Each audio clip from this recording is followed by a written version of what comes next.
So we'll kind of keep it short. We'll go easy. My name is Karthikeya Bajpayee, and I'll be presenting along with Ishita Ghosh.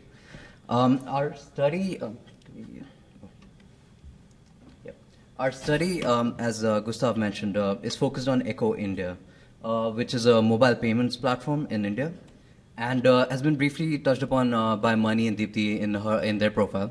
And the motivation for our study, as our title sort of states, is examining the organizational shift from savings towards remittance products in the bank-led model which is prevalent in India. We find this curious because this seems to be contrary to a lot of evidence in telecom-led models, which have traditionally had remittance services primarily and are moving towards incorporating remittance-based services and features. And I'd like to begin our discussion by showing a short, very short video of Echo CSP, who's talking about his experience with Echo. And I'm hoping that that this video can sort of foreshadow some of the features that we will be talking about further in our presentation.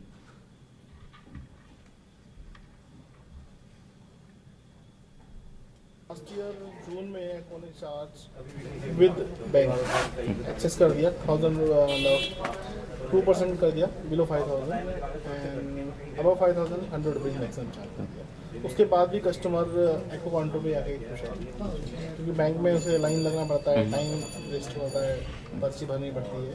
हमारे यहाँ कुछ ऐसा नहीं है. आएगा, account number लिखेगा और अपना फ़ोन नंबर देगा, दैट्स इट. उसको वेरीफाई करके हम उसके अकाउंट में पैसा भेज देते हैं. So to begin with, I just wanted to sort of give some background on the banking correspondent model in India, because Echo is a BC themselves. So, the banking correspondent model is the branchless banking model in India. It allows for civil society organizations such as NGOs and MFIs to act as intermediaries between unbanked populations and banking institutions. Within these BCs, technology service providers have turned out to be very prominent BCs, and they've been quite successful too. So a technology service provider is a BC which will be providing both the technology infrastructure as well as the agent network. And Echo India in particular has been a very successful TSP in its own regard in India. And it's also a very prominent player in terms of being a mobile phone-based platform, which amongst the technologies present in India, it's sort of unique in itself. And in terms of the avatars of Echo that we'll be looking at, it'll be Echo as a banking correspondent and Echo as a technology service provider. And the difference between these would be that in terms of a banking correspondent, you provide the infrastructure, the agent network, and you do process the payments themselves. So in case of, say, remittance services, as the gentleman in the video was talking about. As a technology service provider, they will be providing the infrastructure, but will be not processing in the sense of they will not be initiating transactions. They will be subsidiary to some other project. So we'll be talking a little bit more about these. In terms of the relationship that we're focusing on in this project, we're looking at the relationship between Echo and State Bank of India. So the State Bank of India is the largest bank in India. It's a public sector bank. And it's been the driver for a lot of banking correspondent-related activity. It's been one of the primary drivers of the BC model just because of its size and sort of the regulatory pressures that the RBI places on it. And just to give an example, like in Bihar, Echo is one of 8 BCs that exist in that region.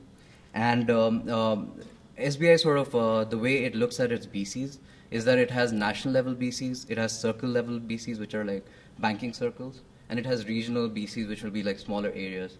So since Echo is a national BC, it can theoretically be deployed at any point in India in the sort of the large branch chain that SBI sort of operates.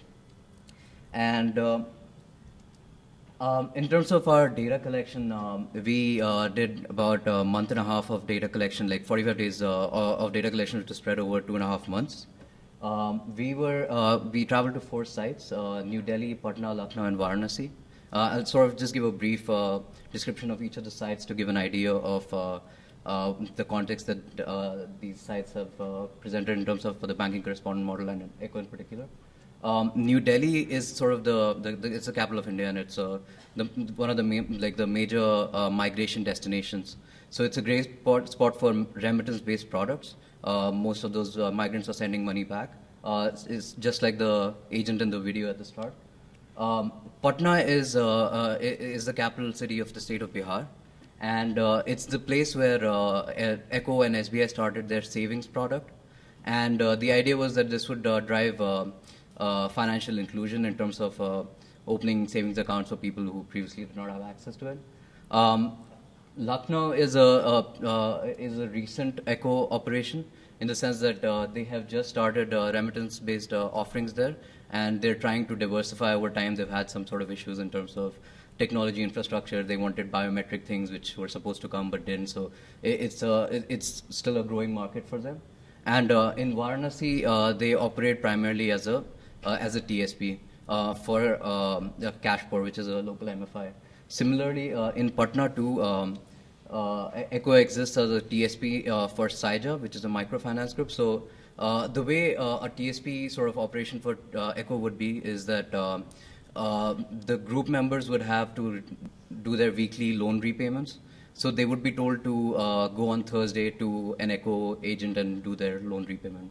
So sort of the driver is the MFI as opposed to sort of Echo is not driving that transaction. We did 62 interviews in total. There were a lot of customer interviews which were primarily at the site itself. We would wait at CSP agents like customer service points and talk to customers as and when they came in. These would be like 15-20 minutes of interaction at the spot. We also did a bunch of in-depth interviews with banking representatives, Echo representatives, MFI personnel, and agents themselves. And we also collected some observational data. The gentlemen in this picture are like remittance agents in New Delhi. In terms of sample demographics, customers, we tried to, even though we were not getting adequate number of female customers, we sort of tried to game that sampling and in that sense to get more women into the sample. The average age was 33. The income range is like 5,000 to 30,000, so it would fall under the sort of the lower income bracket. In terms of agents, we were unsuccessful in finding any women agent. They were only male agents. In the picture here, the lady operating the phone is an agent for an MFI, and those are the group members around. This is the case in which Echo is a TSP. And the commission ranges are like say 1,000 to 10,000 with depending on their context in which agents are placed. So supposing in New Delhi, which is a great place for remittance-based services because of the high presence of migrants, this would be on the higher side. But in the case of Patna, which is traditionally a sender of migrants as opposed to a receiver of migrants, this would be on the much lower side. And Ishita will present some of our preliminary findings in this project.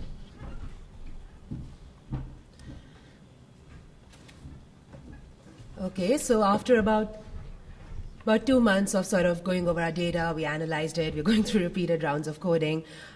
We have some preliminary findings, which I'll talk about right now.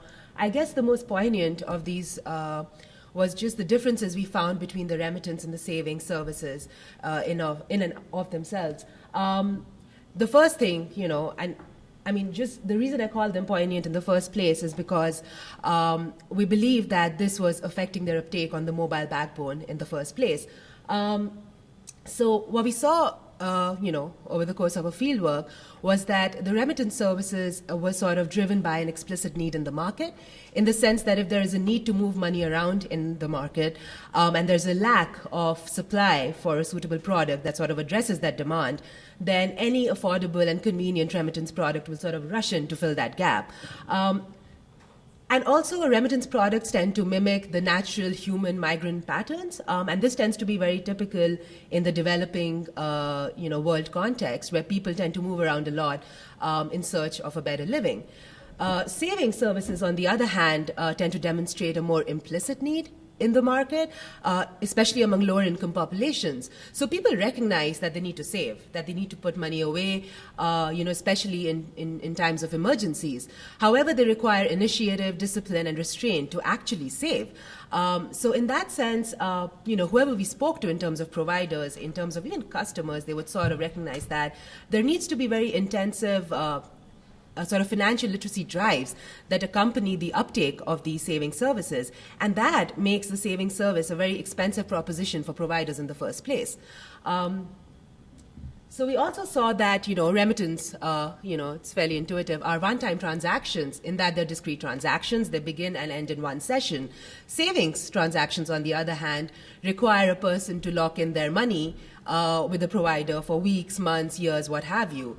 And this actually bears implications for the trust relationships that consumers might, share with the providers. And I'll talk about that in a later slide.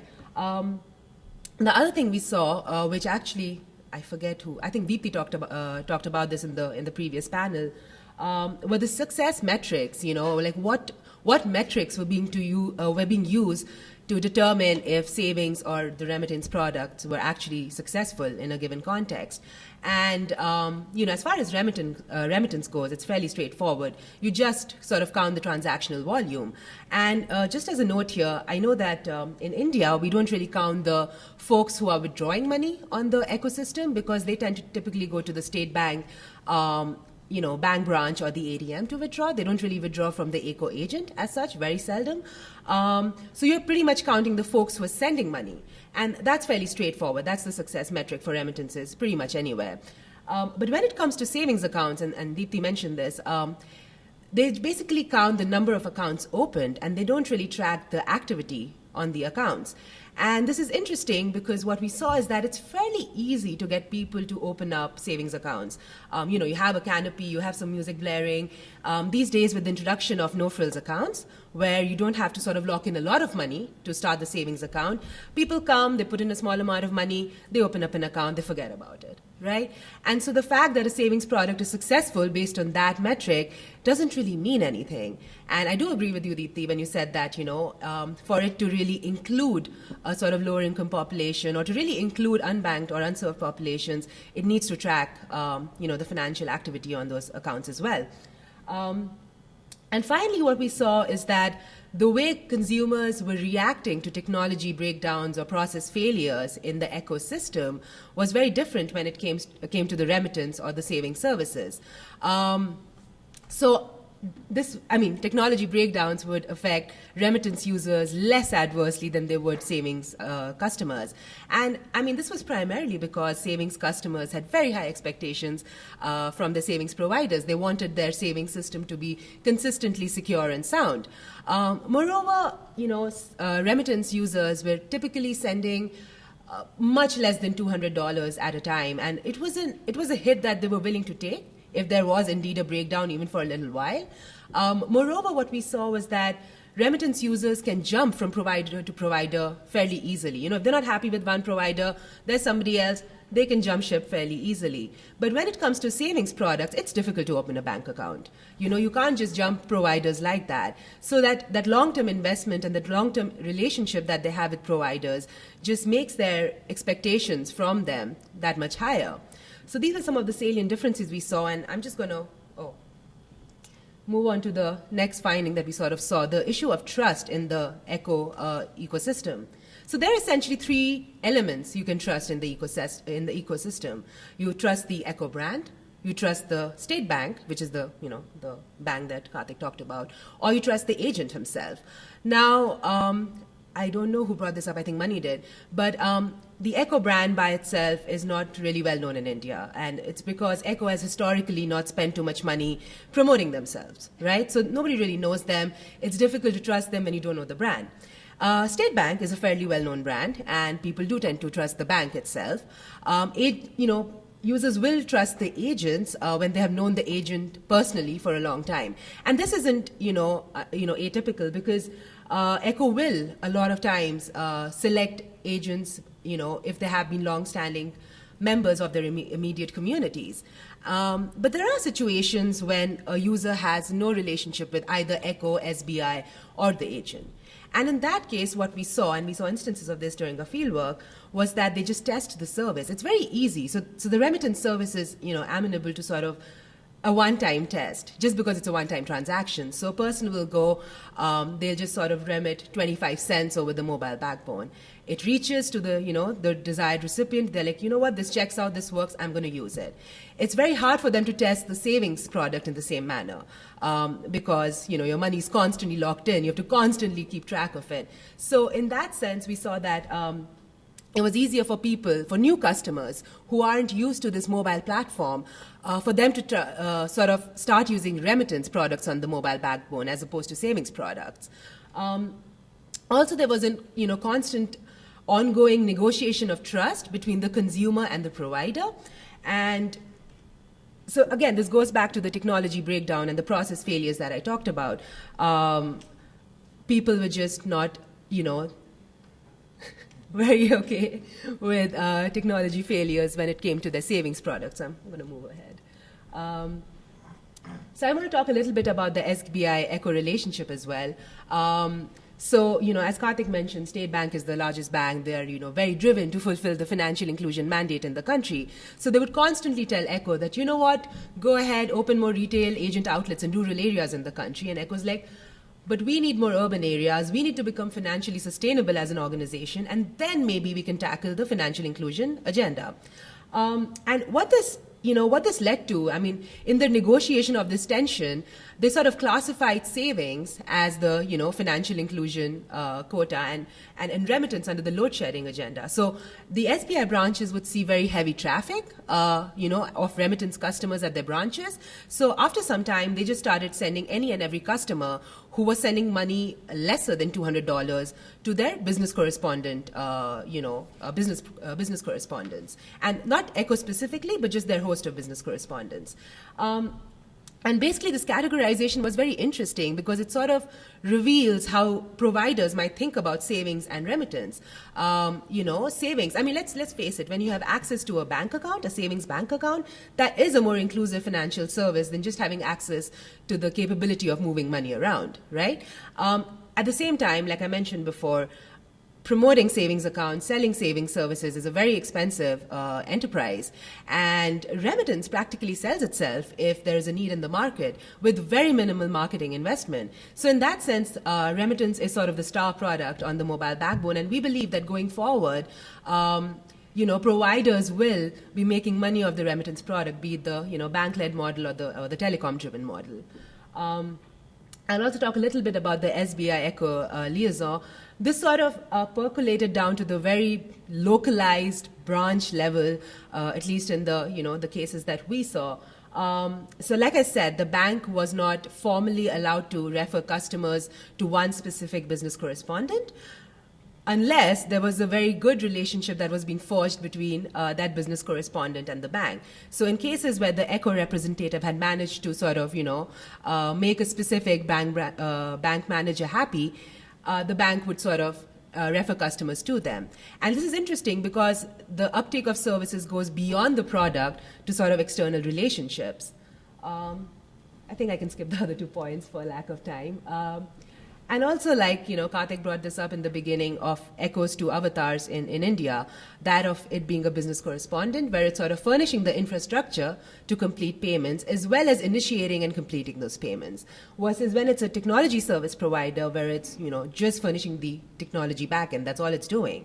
And what we saw is that when Echo is working as a BC for a bank, as a business correspondent for a bank, they have to generate their own customer base, primarily because SBI is not really driving Echo services sufficiently, and Echo by itself is not a very well-known brand.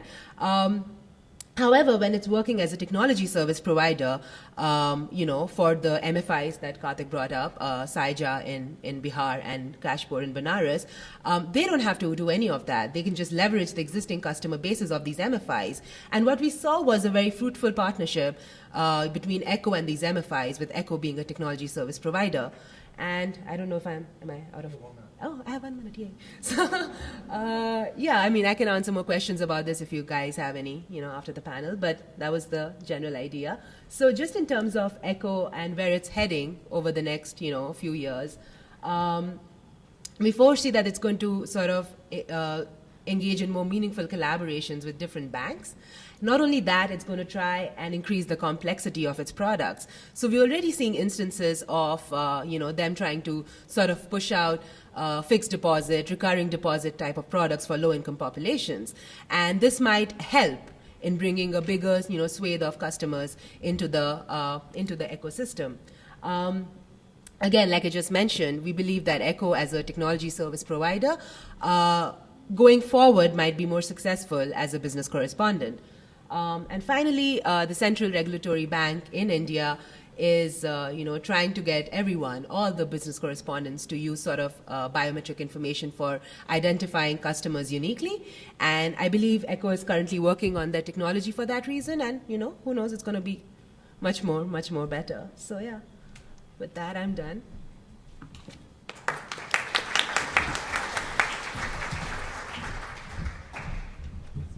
Thank you. And our next talk is called A Work Practice Approach to Understanding Actors in Agricultural Markets, Revisiting the Fishermen of Kerala, India. Jenna Burrell and Janaki Srinivasan, as well as Richa Kumar, who does not appear to be. Okay. All right, so we have 2 members of our 3-member team here today. I'm going to set up this talk with just a few introductory comments and talk a little bit about conceptually what we were trying to do with this project. And then Janaki, who is the one who actually did the field work in Kerala, I didn't get to do any field work on this project, will explain what she found in the field. So I thought it would be important to kind of specify with this project that we're actually not talking about mobile money at all. We're not talking about the mobile phone as a platform for the actual transfer of value, but for disseminating timely information about the value of goods, in particular price information. And this notion that price information is a variable and fluctuating element in decision-making about trade. One of our questions is, of what value is this kind of pure information about prices? Our field site was the fisheries and fisherfolk of Kerala, and our first encounter with this field site is sort of interesting, I think. It was through an influential journal article. A journal article that was not in our own discipline, but in economics. And it's a paper by the economist Robert Jensen titled The Digital Provide Information Technology, Market Performance, and Welfare in the South Indian Fisheries Sector. And this particular paper, which I would recommend everyone read if they haven't already, has really become canonical in a field that we participate in called Information and Communication Technology and Development. So I'm going to ask a couple questions and let you stretch your arms. The first question is, how many people here have heard somewhere in the mass media, in conversations, in academic conferences, or wherever, this particular assertion, that mobile phones help farmers get better market price information? Okay. And how many people have heard particularly of Robert Jensen's study on mobile phone use among fishermen in Kerala, India? Okay, a smaller number. And for those of you who didn't get to stretch your arms, how many people have heard of neither of these things? Okay, everyone stretched their arms now. Good, okay. So we see a connection between the concern of Robert Jensen's article on fishermen in Kerala and this sort of pithy statement that's been in widespread circulation in the ICTD community and elsewhere, that farmers or fishermen use mobile phones to acquire market price information and are therefore able to, A, get a better price for their goods, and it's sometimes also claimed that they're able to bypass exploitative middlemen. We wanted to investigate that notion further, partly in light of some doubts about the universality of that claim, stemming from some of our own fieldwork in other sites. In particular, my fieldwork in Ugandan fishing communities. So to kind of get us into this talk, I need to explain a little bit what Jensen's piece actually found and how it was carried out. And I'm going to have to change slides now. Okay, so you don't actually have to understand this formula. This is from his article. What he did, it's actually a very ingenious study. He went to northern Kerala in 1997. He set up a team to collect survey data from a bunch of fishing units on the price they were able to sell their fish for over a period of 5 years, 1997 to 2001. And in that time period, mobile phones were introduced in the region. And so what he was able to find from the survey work over all of those years was that prices actually stabilized. And he also found that the profits that fishermen got were higher, including large units and small units, after the arrival of the mobile phone. And this was taken as some very exciting and kind of convincing evidence about the impact of mobile phones on trade. So we used this article as a starting point, and in particular, we were attentive to its way of representing that field site. And we were doing that to set ourselves up for a kind of comparative analysis between a parsimonious model and a complicated reality. What we wanted to do was to start with that model and then return to the empirical situation where the model was derived. And what we didn't do an economic study, we did an ethnographic case study. Just as sort of a caveat, Janaki returned from the field last month, and we've only started to sort of delve into our analysis. So these are some of our preliminary findings. One difference in the way we approached the study is that we were trying to apprehend more directly the actual practices of phone use. So whereas Jensen works backwards from indirect evidence, price information, prices stabilizing over a time period, we wanted to actually talk to fishermen and fish traders about what they were doing with their phones, what kind of calls they were making, who they were calling, what decisions they were making.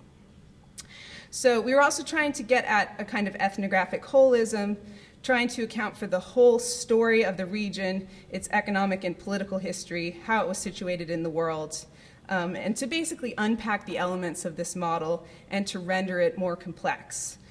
This was not to sort of check on this particular form of economic accounting to disprove it. This economic model and an ethnographic case study are not directly commensurable, but we think it's really interesting to put them in dialogue. And so for what purpose are we trying to make a mess out of a really nice, neat, compelling, and clear model? Partly it was to address questions of generalizability. So we think that's actually a conversation that was closed down and concluded prematurely, or perhaps was never really seriously undertaken. And we wanted to raise and attempt to answer a question that is not unique to our own disciplinary approach that interests economists as well, which is what are the conditions that make the mobile phone useful for sourcing and comparing market prices in a way that improves trade-related decision-making? And what we ultimately found, just to kind of lead to our conclusions, is that fishing in North Kerala was quite a special case. And we've kind of accumulated a growing list of conditions. And one really interesting thing is that it didn't really even generalize to South Kerala. Go ahead.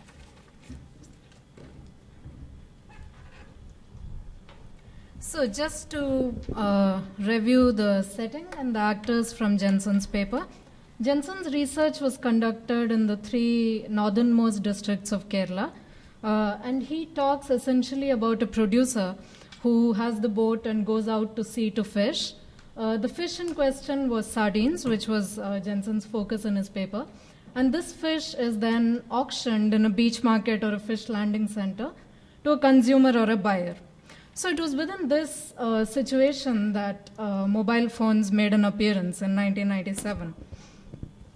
And we, in the following slides, we are trying to complicate these broad categories and see what we get. As Jenna mentioned, what we are trying to do basically is twofold. We were first trying to, we had a couple of field sites, one in North Kerala and one in Southern Kerala in the district of Trivandrum. And what we were trying to do basically was to find out how complicated the picture was even within North Kerala, and then try and understand how fishing transactions work within South Kerala and see if there are any differences.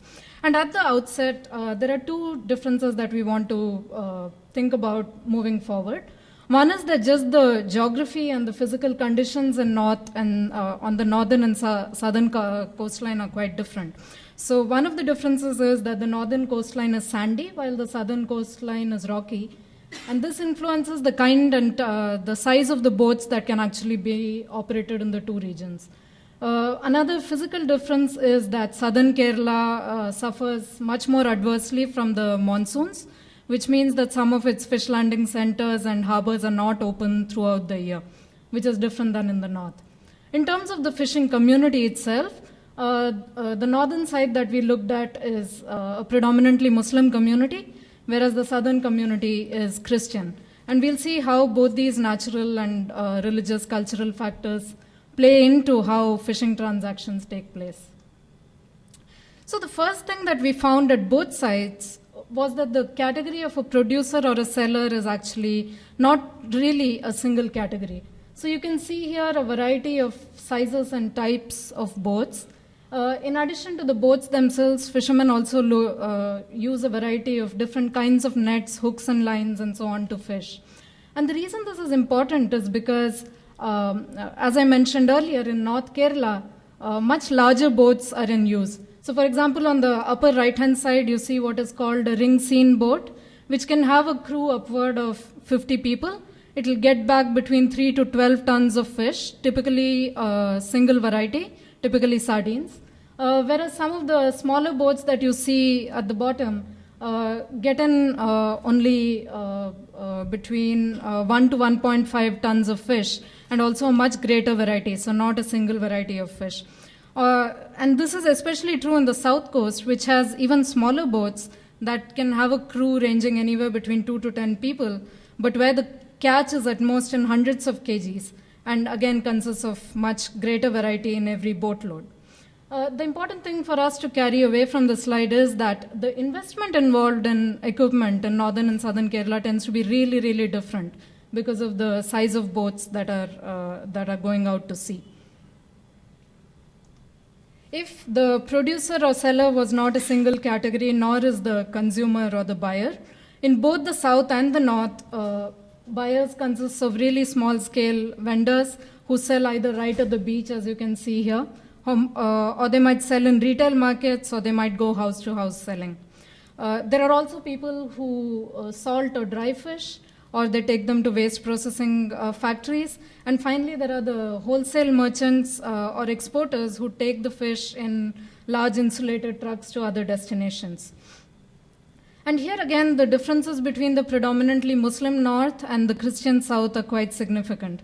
And the reason I say this is because in the north, women are not involved at all in the sale of fish, mostly due to religious considerations.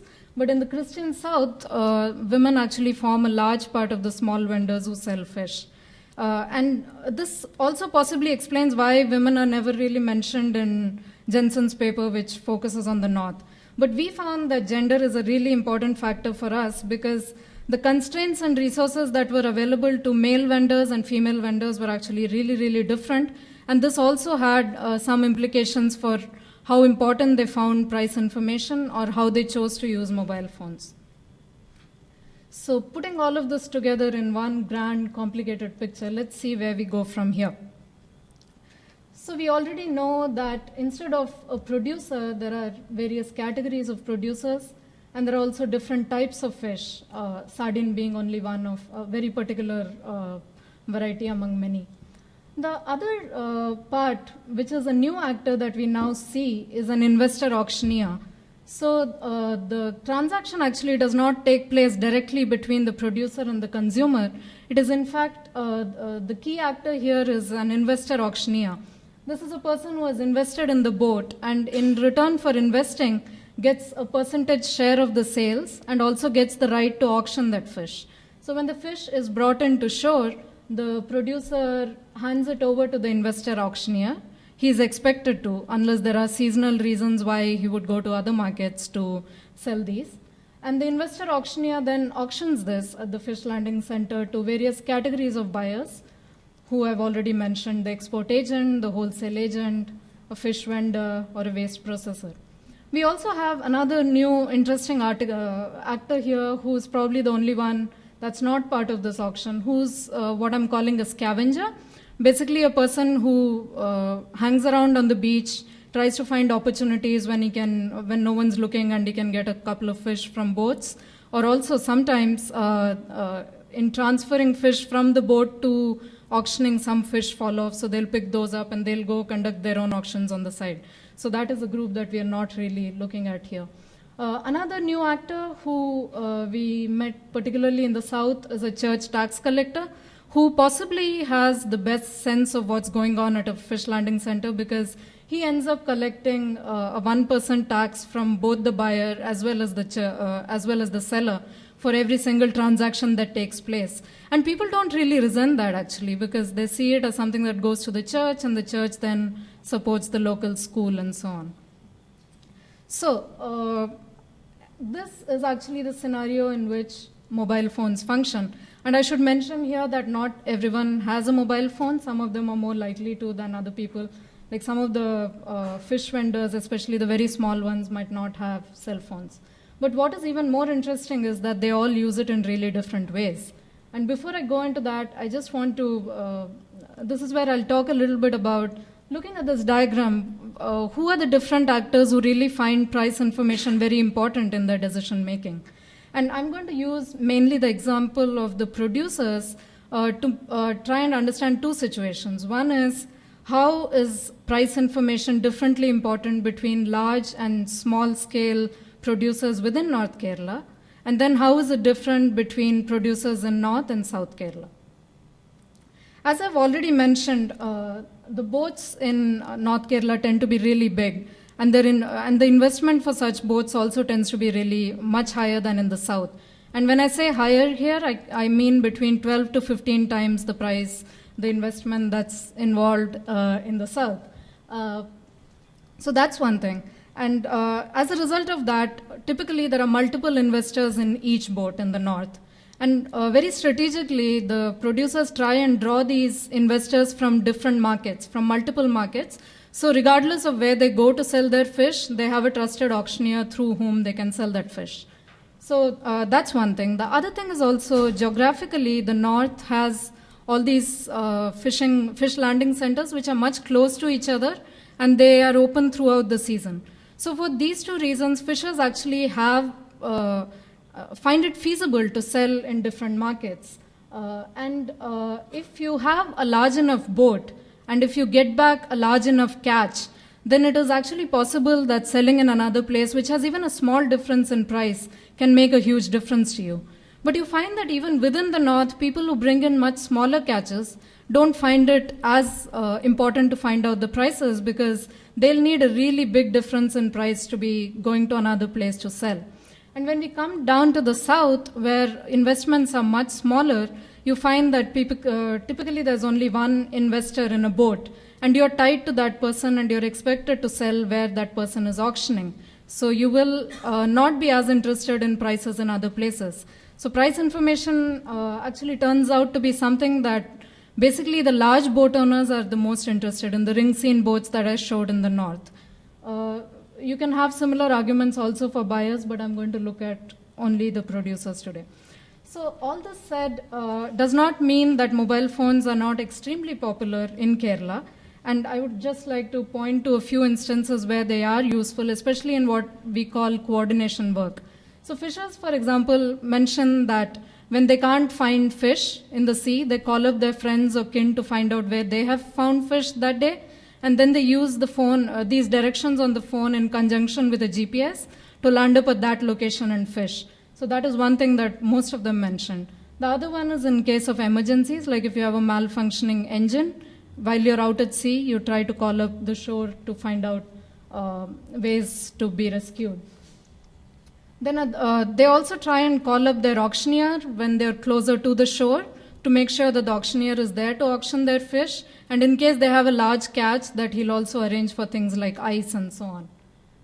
At the buyer end of the spectrum, export agents, I think, really find it very useful to coordinate. They sometimes use it to call up the truck drivers who are transporting the fish to the actual export company. Or they also use it to find out the supply of fish in different markets so that they can consolidate it and get the targeted amount that the export company expects from them each day. The small fish, the women fish vendors is an especially interesting case because As women, they're expected to take care of their families, and as vendors, they often spend 12 to 14-hour work days when they're outside the house. And very often there's nobody else at home either, because the male folk would be at sea at unpredictable times. So this used to cause them a lot of mental stress, and a lot of them mentioned this as a big advantage of having mobile phones, that they could constantly stay in touch. So price information is not the only use for phones, and different people use it in different ways for all these functions. And we wanted here to also think a little bit more about different definitions of welfare, and how it's not only about changes in income, but can affect people in a variety of other ways.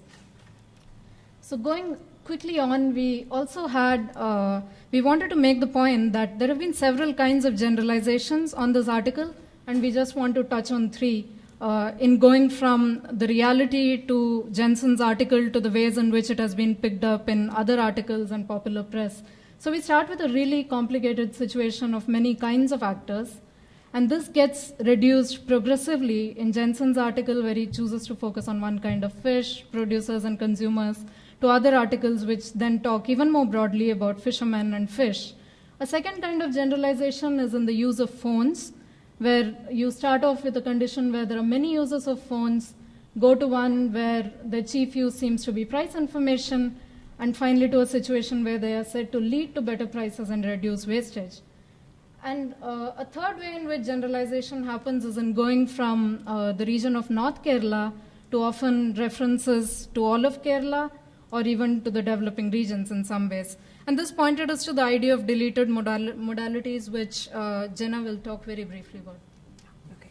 We have I'll just skip ahead to the concluding slide. So in conclusion, why take a nice, neat, simple model and reduce it and expand it to something extremely complicated? We think there are a couple of really important takeaways. One is that the use of those kind of broad categories of fishers or buyers, we found conceals the full range of economic and social circumstances within those broad groups.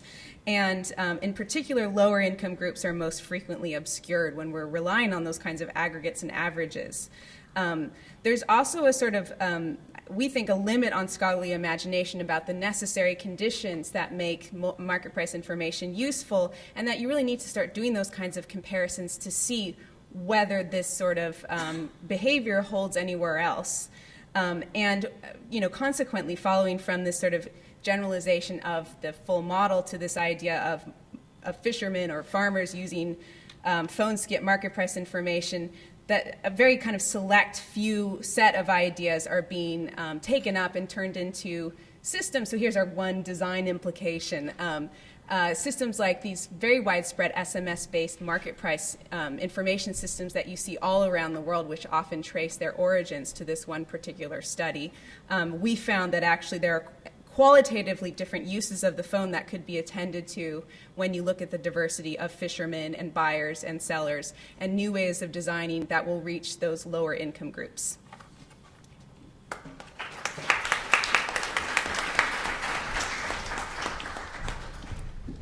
All right, thanks for that. Okay, and finally, our last panelist is Eric Osei Asibe, who is going to present on e-Susu operation. Can mobile money revolutionize an ancient saving system among indigenous West Africans?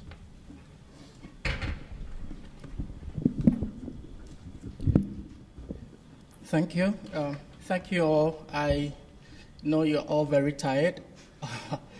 I'm tired myself, and I know you can't wait to dismiss me from here. I will dismiss myself anyway if I keep too long.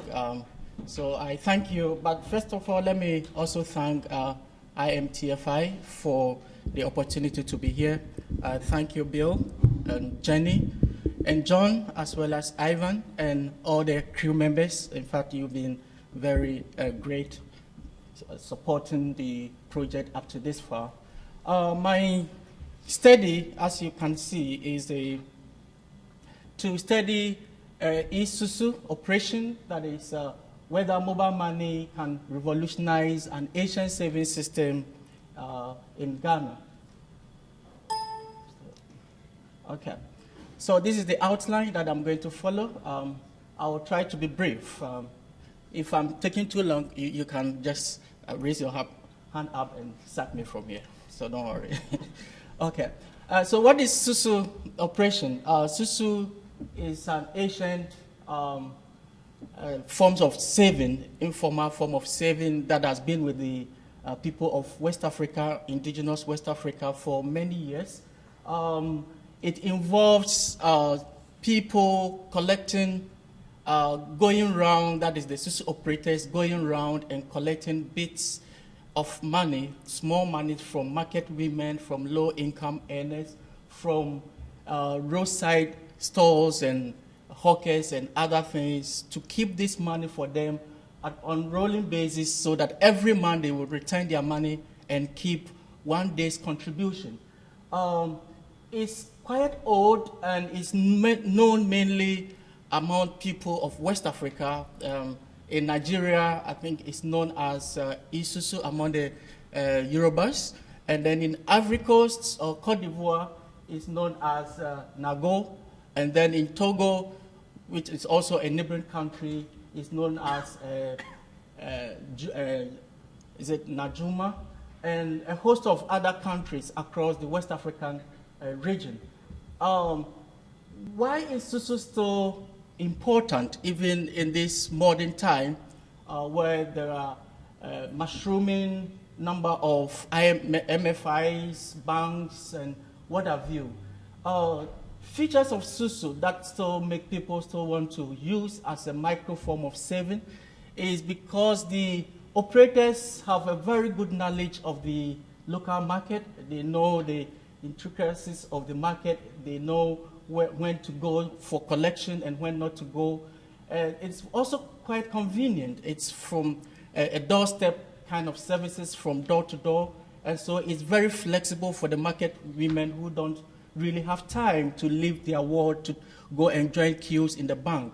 So the market women found it very more convenient, and also very little or no bureaucracy and paperwork. You know, most of these market women are illiterate, and therefore they don't like the idea of going to bank and fill cumbersome paper forms and other things. So it's good for them, and also flexible to adjust to changing circumstances, as in the form of emergencies. If you're doing contribution, at a point you can recall your money if you think you need the money that bad. And so it gives them some kind of flexibility to the use of their money and all. And quick turnaround time, as well as is a way of providing micro savings opportunity for these unbanked, the large unbanked section of the economy. Oh, sorry about that. So, okay. So that, but then there's also a flip side. The disadvantages of the Susu is it depends largely on trust, because there often no legal documentation, or some of them do not even know the names of their operators or where they live, or wherever they can find them. So it's mainly based on trust. So if anyone decides to abscond with your money, there's no way you can trace such a person.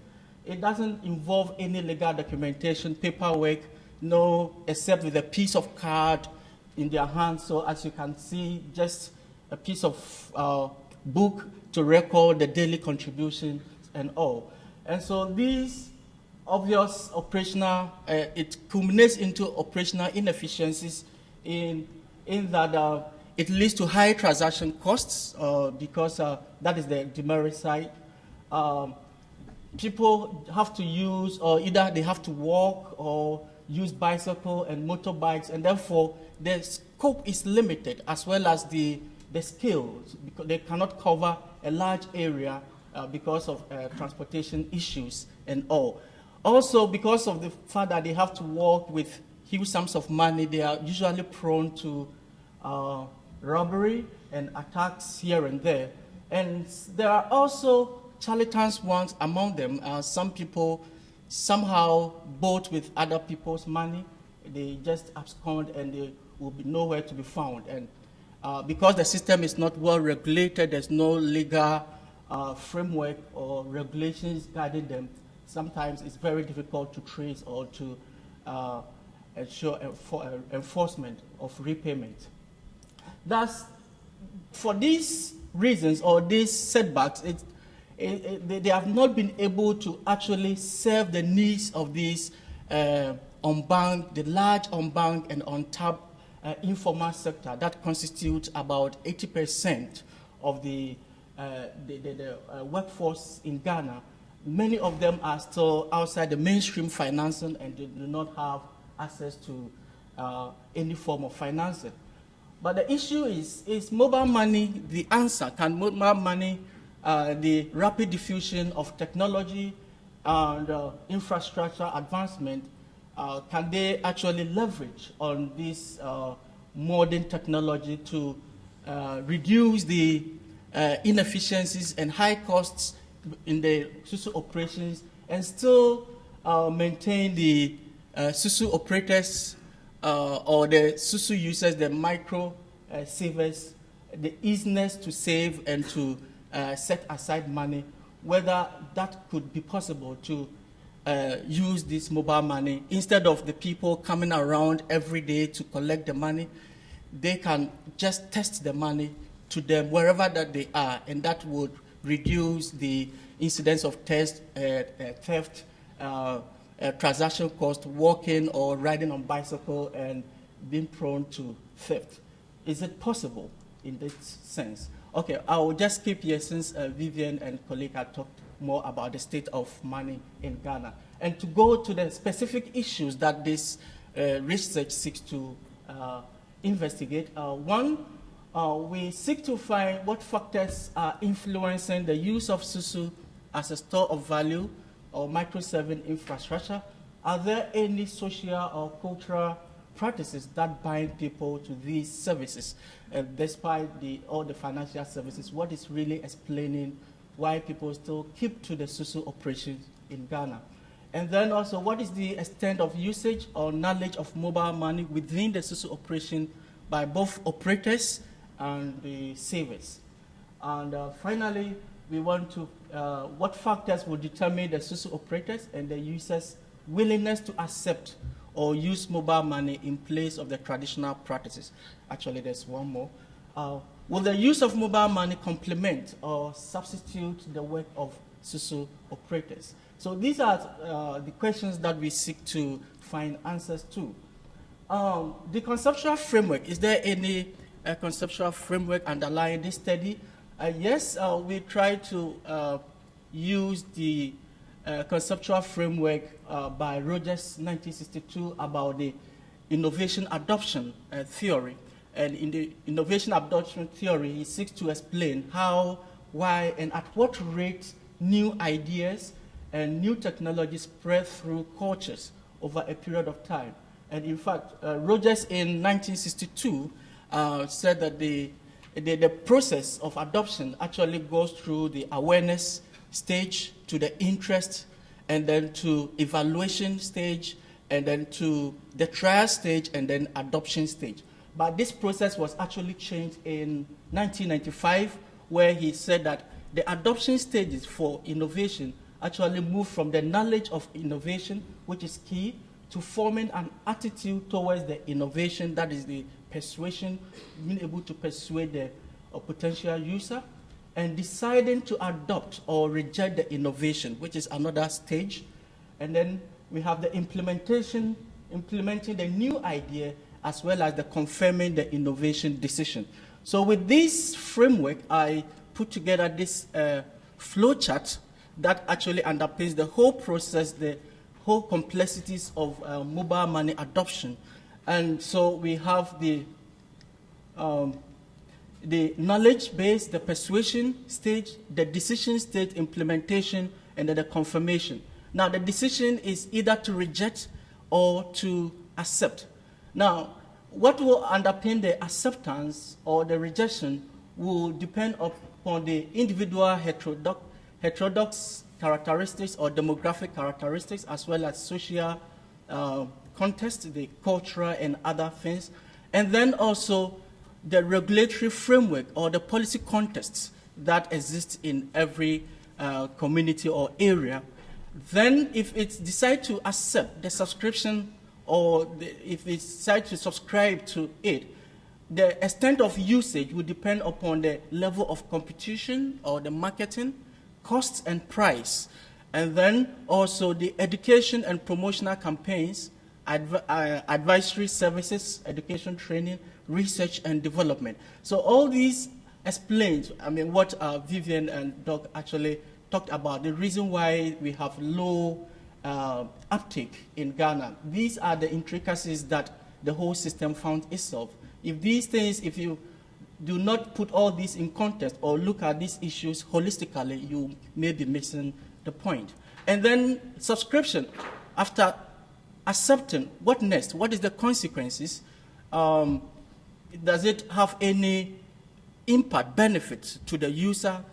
Socially, what is the welfare gains or any social transformation that a person stands to gain? And then economic productivity, what would they gain if they switched from using SUSU operator to testing their money?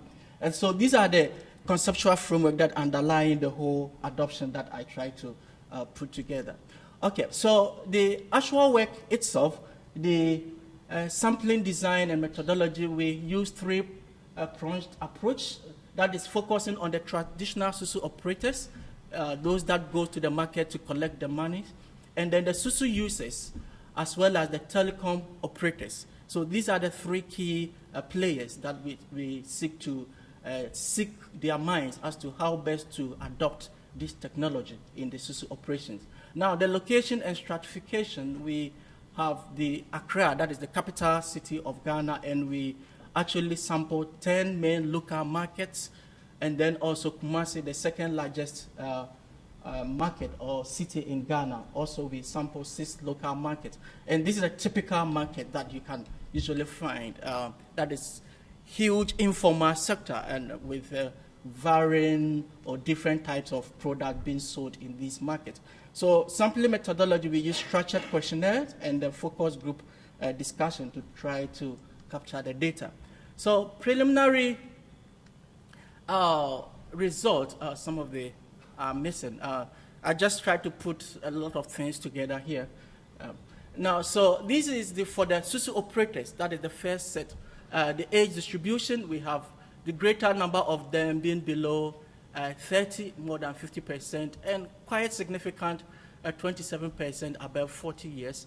Educational level of the SUSU operators is mostly, many of them are senior high school leavers, and then also quite a number also have had tertiary education. Average income per day for these SUSU operators, the greater number, many about 23%, and just about 50 Ghana cedis, which is about 25 or $26 thereabout. Also equal number have greater amount, about $1,000 or $500. These are the big SUSU operators, and so on and so forth. And average amount collected from a client daily, we have about 62% collecting just between 1 to 5 Ghana cedis. Just that is about 50 cents to 2.5 that a day from the market's women. So this is a typical one. This is a Goyi SUSU enterprise that we captured. And there are 2 forms. There's one that is actually located within the market centers where the market women actually walk to them and make payment on daily basis. And there are other ones where the operator himself walk to the market women wherever they are and collect the daily contribution or payments. And so this is one. Now, the use of mobile phone by these operators, we realize that many of them, about 39 say that often they call their clients. About 40 say sometimes, 15 say they hardly ever do that. Okay, thank you. Now, when we ask questions about adoption, the degree of adoption of mobile money, awareness, whether they are aware of mobile money, we had quite a good number says that they are actually aware of mobile money, about 83%. Perceived feasibility, that is whether they perceive mobile money to be feasible in deploying in the SUSU operation. We have 50-50. 50% says yes, it is feasible to adopt mobile money in their operations. However, 50% think otherwise. And then also perceived threat of mobile money, that is actually depriving them of their job or income. Some of 59% think that if the mobile money is adopted, they will lose their jobs, and therefore they don't think it's quite good for them. Willingness to adopt or to accept, we have 62.2% think says that yes, they are willing to accept mobile money. Okay. Now, with this actually talk about the SUSU users themselves. The educational background, about 17% are not educated at all. They haven't been to any school. The majority are just junior high school, primary school level, 52%. In terms of average daily income, we have about 66% earning less than 50 Ghana cedis, that is $25 a day. These reasons of choosing SUSU and all, let me move on to, this is a typical market area with huge untapped market for SUSU operators. Now, mobile money questions. Whether they are aware of mobile money, about 76.9% says that they are actually not aware of mobile money. Experience with money transfer via mobile money, only 2.4 says that they have actually experienced it or sent money through mobile money system. Willingness to use mobile money, only 40.9% says yes, they are willing to test their money through phones to the SUSU operators. When we cross-tab education and willingness to accept, we realize that education plays a very significant role, because those that do not have formal education, 75% of them say that they are not willing to use mobile money. When we asked why, the overwhelming answer was not enough knowledge on the use of money, phones. They are not conversant with using phones. Some of them have never used their phones to test or to test a message or whatever. So the main reason being that they are not conversant with mobile money. They are not sure whether their money will be delivered and all other things. Okay, findings from a focal group discussion that we have with some of the SUSU operators. Many of them know technology use. They don't apply any technology at all in their business. Users have absolute trust because of proximity. They think that their services are key because their presence alone motivates the market women to contribute their daily payments. And therefore, if the mobile money is deployed, many of them can easily default. Many operate night shifts in order to keep their collected money away from robbers. Now, pessimism, knowledge in mobile phones and safety. Some of them, they are not too conversant with how to use the mobile phone, so they think because of that it will not really work well for them. And then also safety of the money. They don't seem to trust the mobile operators too well. And then possible irregularity of payments and diminished trust.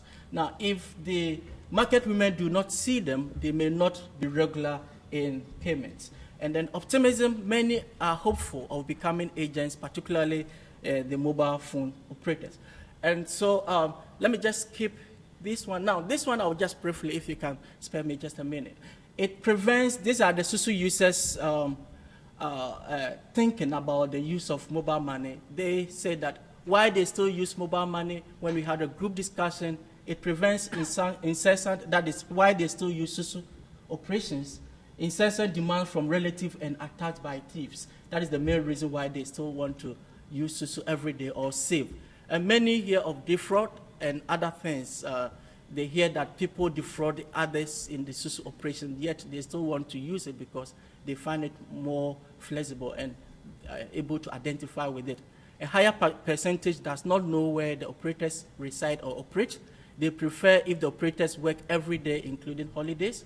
they doubt the reliability of the mobile money transfer, whether somebody says that if what happens if my phone gets lost, it means my money would also get lost in the process. So the awareness is very low among these people.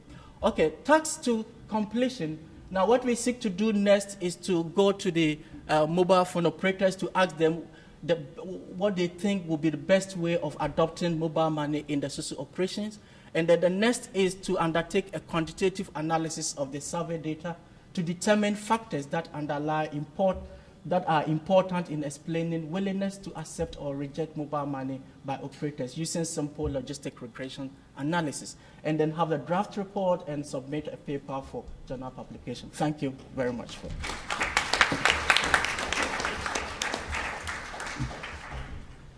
Thank you, everybody. Excuse me. I think we'll follow the last panel's tradition and go with collecting about 3 questions for the panel, and then they'll address them. And so, do we have the microphone? Sorry. Thanks. So there's the first one. Great. Oh, of course, and say who you are and where you're from. Thanks. I'm Dipti from Center for Microfinance, and my question is for Janaki and so I think this is a very interesting study that both of you are doing. My question is, I think they are getting information, price information, right? So I was just wondering how volatile the price, like is it fluctuating on a daily basis? And if once they get information, does this information on pricing affect the investment decision of the fishermen or others, if you covered that portion? Thank you. I think we should collect 3, and because we did lose about 10 minutes at the start. So let's everyone ask brief questions, and then we'll be able to tackle them all, hopefully. Okay, my name is Abna from Ghana Technology University College. I have 2 quick questions. One for Eric. I know that some formal financial institutions in Ghana are also engaged in SUSU activities. I'm wondering whether you captured them in your research. And then one for Jenna and Richa. I found it very interesting when you talked about the church tax collectors. Can you tell me the relationship between them and then the non-Christians in the southern part of your study area? It looks like you can just pass it right down, and then then the next round will be on this side of the room. Okay, my name is Dunge Kiti from Kenya, but teaching in New York.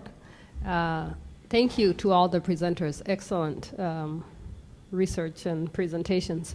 My question is mainly for Eric. The model you used often includes a strong component of gatekeepers in terms of innovation. I was curious, who are the gatekeepers for the SUSU process? Because the framework you used often emphasizes gatekeepers. And then the fact that operators were so young, is there an issue of trust that the majority of your operators seem to be, from a technological perspective, it seems that, yeah, young people would be great, but from a trust, African cultural trust issue, I'm wondering whether that plays a role in adoption. So. Okay, great. So let's have our panelists address those 3 questions succinctly so we can hear from the audience again. So regarding the price information and fluctuations, the fluctuation is actually a lot. It depends a lot on the fish variety. So if you have an export variety, for example, it depends a lot on the exchange rate that day, the demand, and so on. So that's one reason. The other reason it fluctuates is also because the supply is not predictable. So day to day, the variety of fish that you catch will really change. So depending on if there's a lot of one kind of fish, then its price will drop.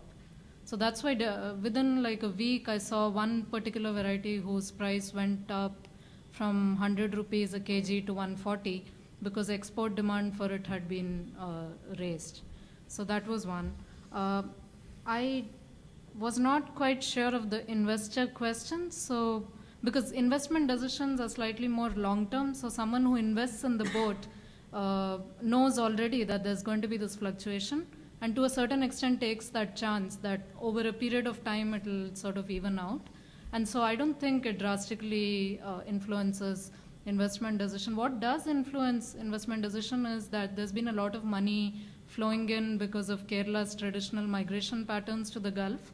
So I think over the last 10, 15 years, that has definitely fueled how many fishing craft are out there on the sea.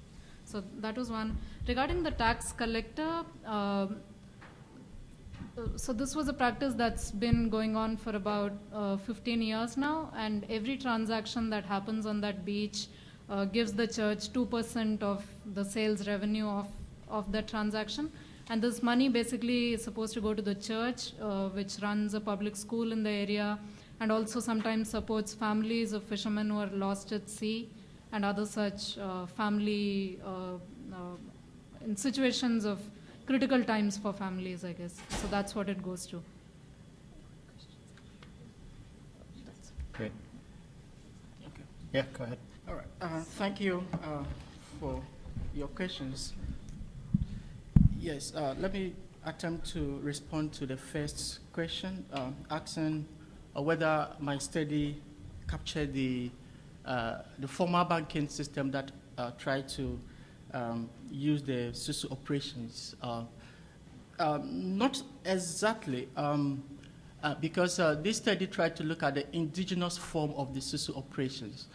Now, with the former system, they have tried to adopt the SUSU system, but it is not exactly the SUSU. What they do is that they get people into the market and then open accounts for these market women and go around to collect the money and save on their behalf. That is quite different from the traditional SUSU system where an operator goes around and take the monies and at the end of the month return the money by keeping 1 day's commission. And so there's that kind of difference between the two systems. And then also my Kenyan friend asked about the framework that I presented, whether there are no gatekeepers. Yes, the framework actually focused on the adoption side, the users part largely. That is the process of adoption. So not so much about the regulators and then the operators. But at least you can also see that from the policy context and then the market side. At least if you want to do an expansion, you can expand it from that side. Last question was you want to find out the age, why the age group, greater number of them are below 30. I think what can explain that is because of the laborious nature of these SUSU operations. You know, they have to walk and walk and walk to reach every member in the scheme. So it's quite difficult for old people. So most people, they tend to graduate. We have the older SUSU person who employed school graduates or leavers to go out there and collect the money on their behalf. So obviously these people will be much younger, you know, but the owners of the SUSU operators are much older. These are above 40 years.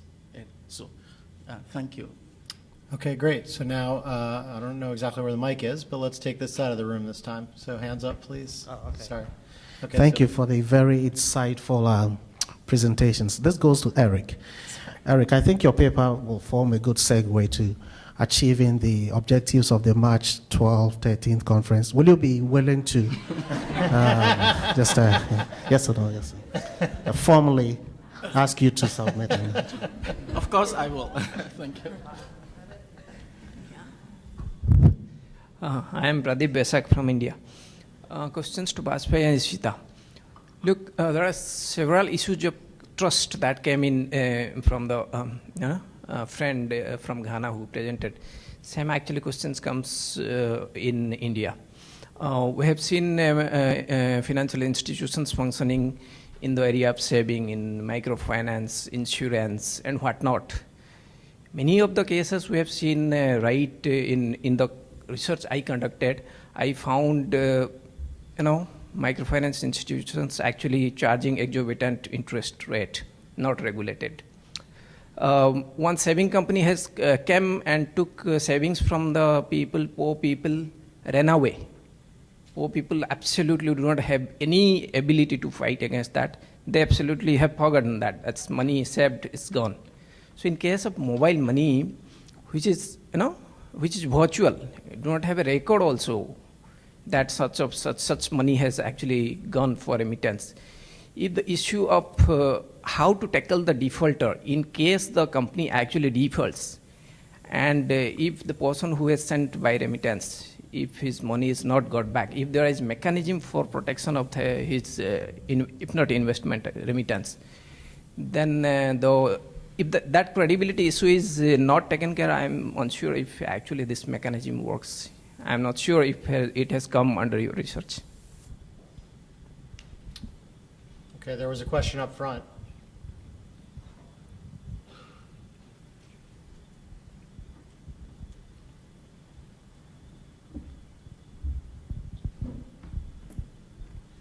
Thank you very much. This is for Eric on Susu. Susu in my language means grandmother, but in this case it's not about grandmother. From the previous answer you gave, it was not very clear whether there is any financial inclusion product that has tried to emulate Susu.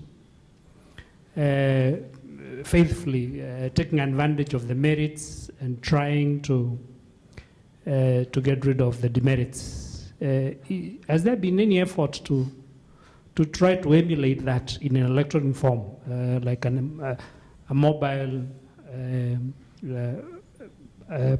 banking product, specifically trying to do that?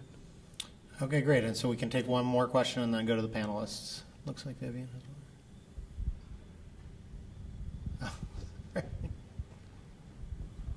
Question for Eric.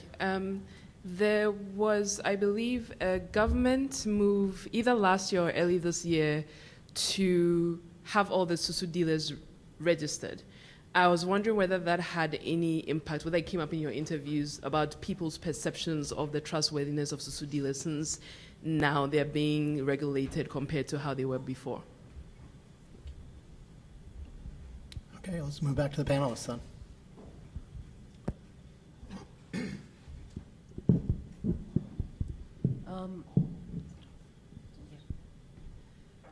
In terms of, I think your question was more about if there is a breakdown, how Echo as the agent really handles it. If there is a technology glitch where sort of a transaction has been initiated and that isn't complete, or if the server is down or something along those lines, then I believe there is a formal mechanism through which they can be redressed. Like the customer can approach Echo and they can work out how to get the money back to the customer, etc. If it involves something like the agent, running away with the money or something along those lines, then I believe, and Mani can correct me if she knows better, then I believe there's no formal mechanism of addressing that issue, but it is handled on a sort of case-by-case basis, where you can call the Echo representatives and they'll work with you, hopefully, to sort that out. But I mean, it has been a recurring issue in mobile money in general, where agent fraud and issues like that don't really have a very formal mechanism of of addressing that issue in the first place. So it's a good point to bring up.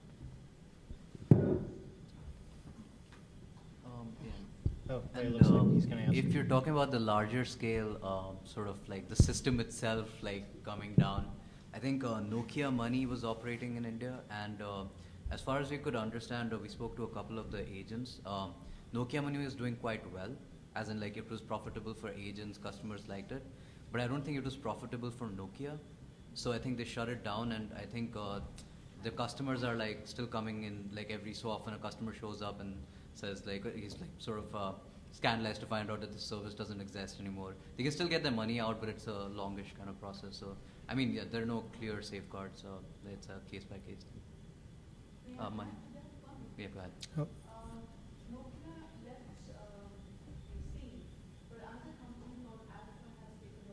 Yeah, yeah, yeah. So the issue of trust has come back because the CSPs are promoting it and the money and the mobile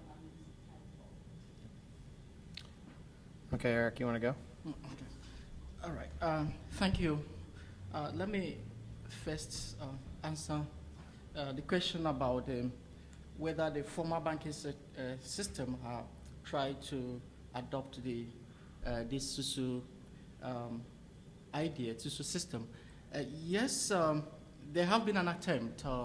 I remember in 2005, Barclays Ghana actually engaged about 400 SUSU operators from the SUSU cooperative unit to try to use the idea of collecting money from these market women and then save on their behalf. So it's a partial adoption, but it didn't really take the exact form of the SUSU operations.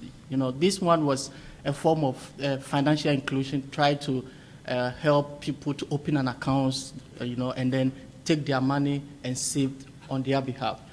That is quite different from the actual SUSU operation. That's the actual sense behind the SUSU operations, where these market women can pay any amount at all, and the money is returned to them on rolling basis. The banks is just a normal saving scheme, but the only thing is that they come to you and then they take the money. And so it actually not make the exact SUSU operations. So it didn't really work, you know, because many of the SUSU operators found out that they were not making enough money from the bankers, as they have their own operations where they collect the money and keep one day's contribution. But now also the MFI, there are many microfinance institutions that are springing up, and they have also tried to leverage on this system. But of course, it doesn't still take the exact form as the SUSU operations, the way they link up with their clients. So that is about that. On the issue of regulations, this is quite recent, with the Bank of Ghana coming out with the Tier 4 regulations, where they try to regulate the SUSU system. But from our study, we found out that about 60% of them have not actually registered with this bank. And in fact, many of them do not really understand, you know. They also are afraid of being taxed when they register. So the majority of them still operate under the unregulated informal sector. And therefore, I think the Bank of Ghana is going to have a very difficult task to try to climb down on this form of informal financing. It's going to be very difficult. Okay. Okay, I believe we've run out of time, so any other questions you have for our excellent panelists, you can hit them at dinner, and let's give them a big round of applause.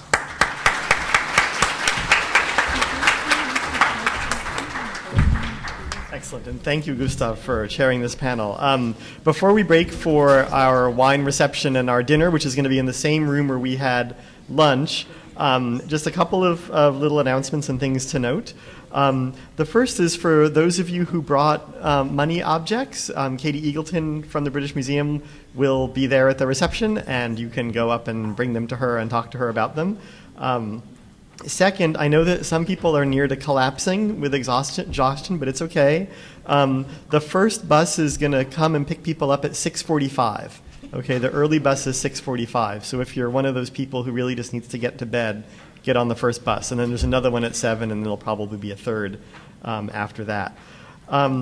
Tomorrow, right before lunch, we're going to do a group photograph. So I'll announce it again tomorrow, but there's going to be a group picture time. You all have to be there right before lunch tomorrow.